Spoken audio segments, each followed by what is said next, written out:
Hello dear student, today we have to discuss about electric charge. आज भी हम लोग कुछ इलेक्ट्रिक चार्जेस के बारे में कुछ अहम जानकारियां आपको देने की कोशिश करेंगे। द प्रॉपर्टी, तो पहला पॉइंट जो हम लोग डिस्कस करेंगे, द प्रॉपर्टी ऑफ प्रोटॉन्स, जो प्रोटॉन्स की प्रॉपर्टी है, and electrons which give rise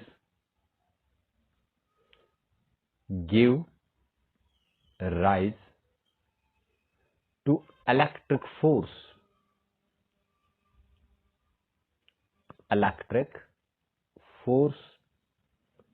between them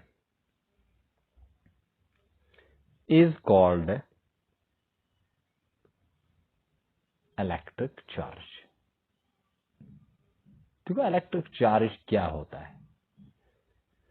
यहां पे ये जो पॉइंट मैंने आपके सामने बताया कि जो भी प्रॉपर्टी प्रोटॉन्स और इलेक्ट्रॉन्स की होती है, जिसके जरिए हमारे पास इलेक्ट्रिक फोर्स उनके दरमियान बनता है, उसको हम इलेक्ट्रिक चार्ज बोलते हैं।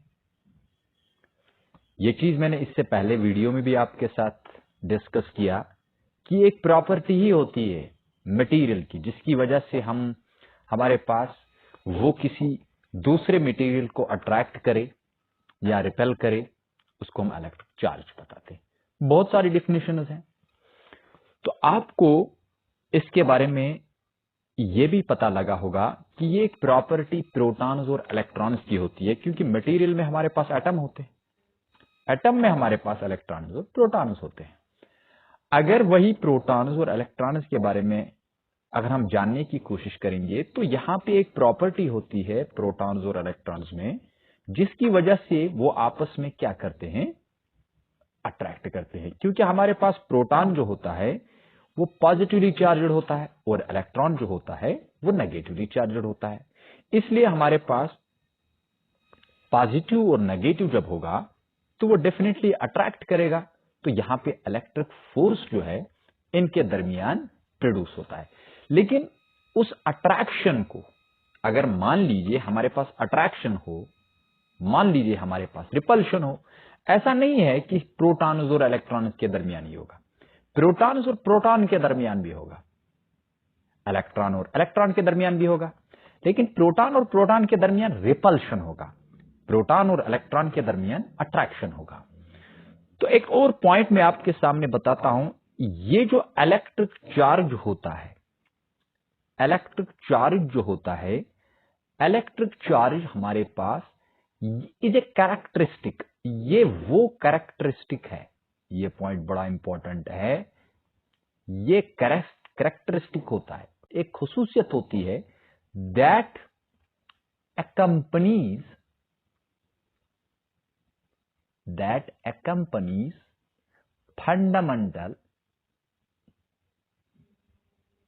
fundamental particles।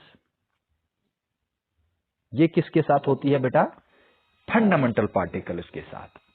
बट जब वो एग्जिस्ट करेंगे, वायर दे एग्जिस्ट,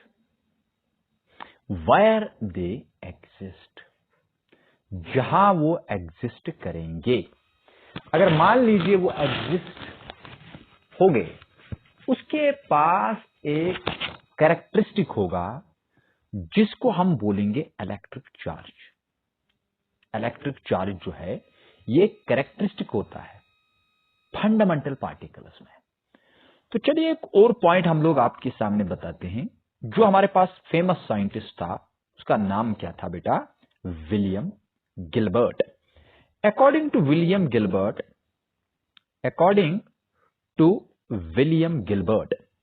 जो विलियम गिलबर्ट था, इसने अपनी स्टेटमेंट में क्या बताया।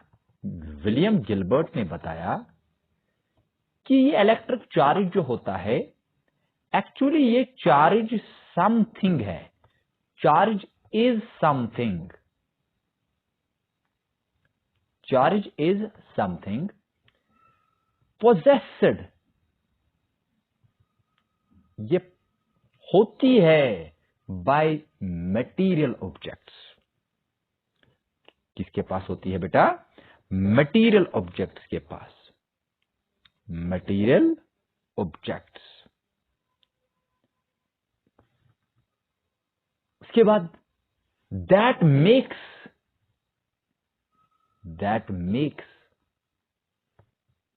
it possible for them to exert, definition बड़ा इंपॉर्टेंट है, electrical force and to respond. ये मैंने आपको कल भी बताया था, and to respond to electrical force. इसी की डेफिनेशन मैंने कल भी आपको बताई थी, पूरा एक्सप्लेन किया था। विलियम गिलबर्ट बोलता है अपने स्टेटमेंट में, चार्ज वो चीज है जो किसी मटेरियल ऑब्जेक्ट के पास होगा, जो इसको पॉसिबल बना सकता है कि वो दूसरे मटेरियल्स के साथ इलेक्ट्रिकल फोर्स दिखाए या खुद इलेक्ट्रिकल फोर्स से रिपल हो जाए या अट्रैक्ट हो जाए। ये जरूरी नहीं है कि मान लीजिए एक ऑब्जेक्ट है, वो दूसरे ऑब्जेक्ट को अट्रैक्ट करे, वो तो खुद भी अट्रैक्ट हो सकता है। मान लीजिए अगर ये प्रोटॉन है और ये इलेक्ट्रॉन है, तो हम लोग क्या बोल सकते हैं कि प्रोटॉन जो है, प्रोटॉन ने इलेक्ट्रॉन को क्या किया? अट्रैक्ट किया।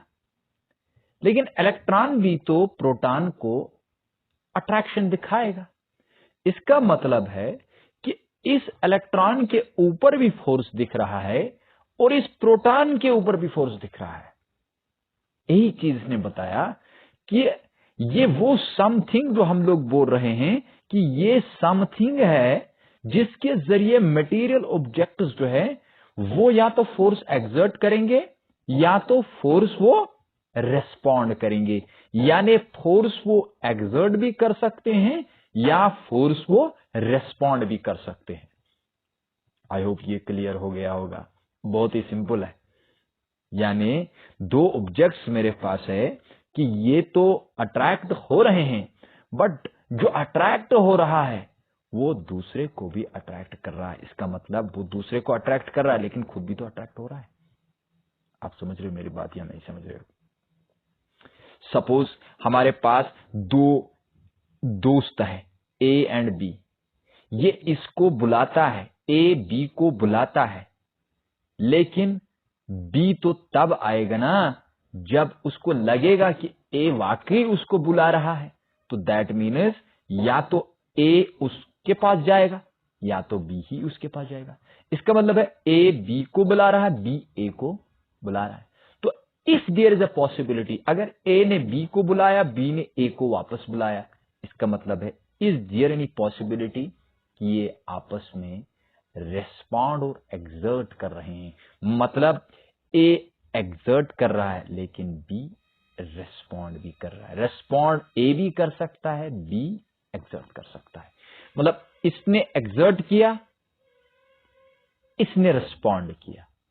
अगर इसी ने एक्सर्ट किया तो इसने रेस्पॉन्ड किया। तो एक्सर्ट एक बॉडी कर रही है, दूसरा उसको रेस्पॉन्ड कर रही है, या वही एक्सर्ट दूसरी बॉडी एक्सर्ट कर रही है तो पहली बॉडी रेस्पॉन्ड कर रही है। तो respond and exert, this is very important. Now we take the another point. Another point is very simple. Suppose we have to say कि अगर हमारे पास इलेक्ट्रिक चार्ज है, इलेक्ट्रिक चार्ज जो है ये हमारे पास एक स्केलर क्वांटिटी होती है, इज ए स्केलर क्वांटिटी। अब आपको पता लग गया होगा कि स्केलर क्वांटिटी किसको बोलते हैं। स्केलर क्वांटिटी होती है वो क्वांटिटी जिसमें सिर्फ और सिर्फ मैग्नीट्यूड होगा। इसमें कोई भी डायरेक्शन नहीं होती है। सपोज ए प्रोटॉन हम ले लेंगे। ए प्रोटॉन possesses पॉजिटिव चार्ज। अब आपको पता है कि जो हमारे पास प्रोटॉन है इसके पास कौन सा चार्ज है? पॉजिटिव चार्ज है। वाइल जो हमारे पास नेगेटिव चार्ज होगा वो इलेक्ट्रॉन के पास होगा। वाइल एज इलेक्ट्रॉन जो है possesses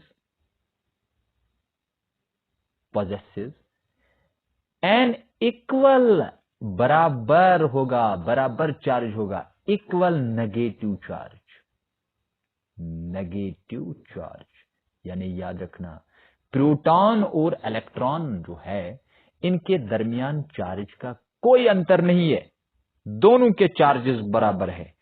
सपोज वायर अगर हमारे पास द वैल्यू जो इसका होगा, wire the value of charge, जो चार्ज का वैल्यू होता है वो क्या होता है बेटा? हम लोग ई से उसको रिप्रेजेंट करते हैं।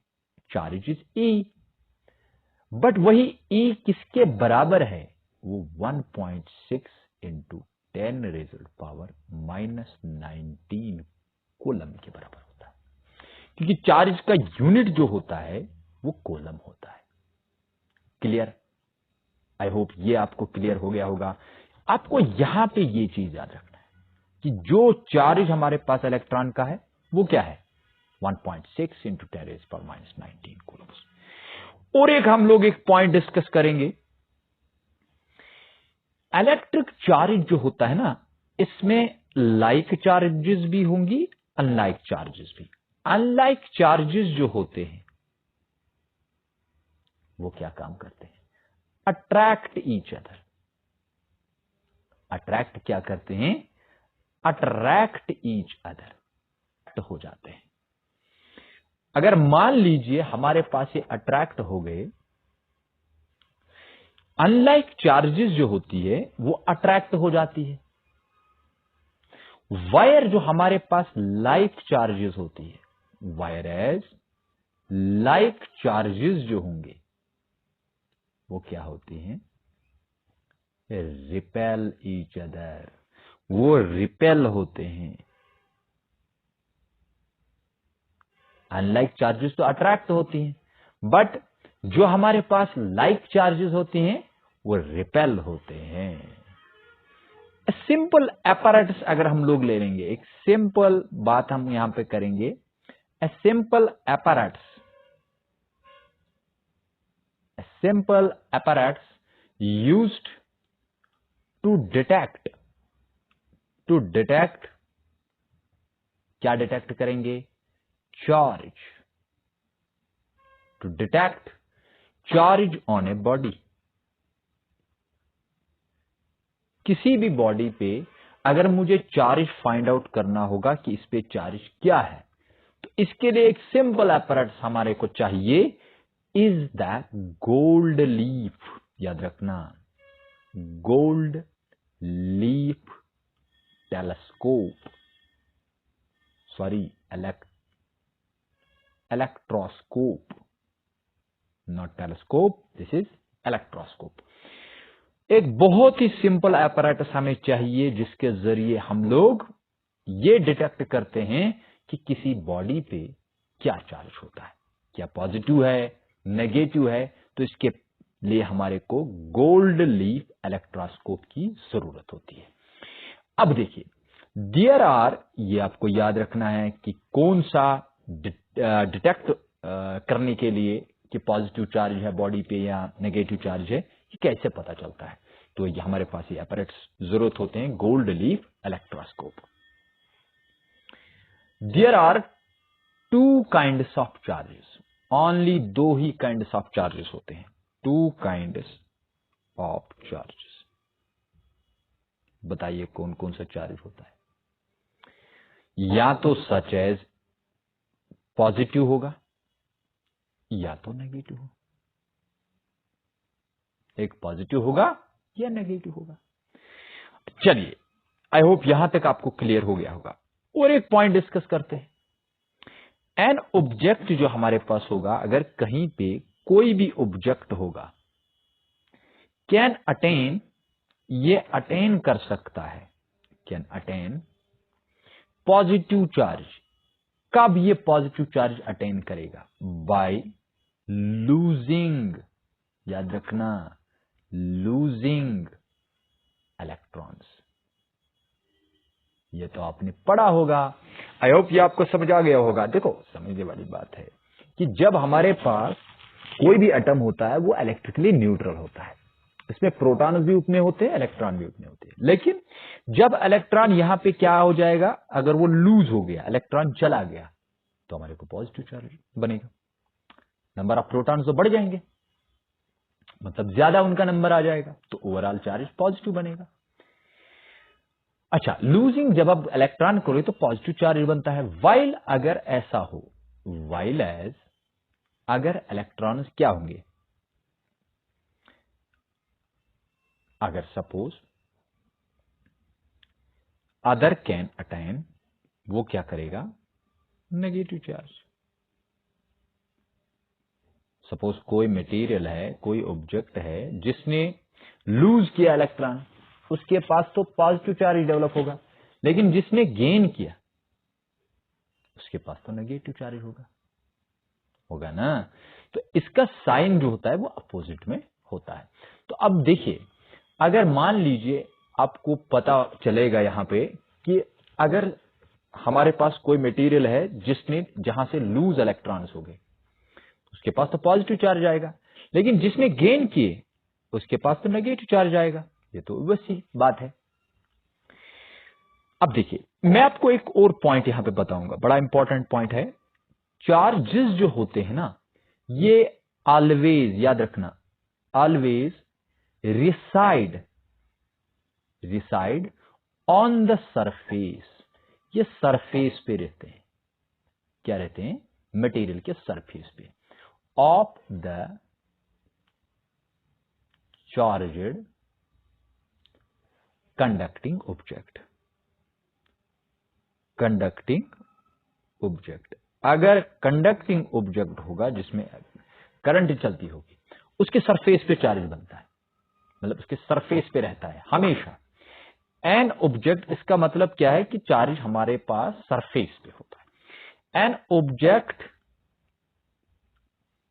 Can be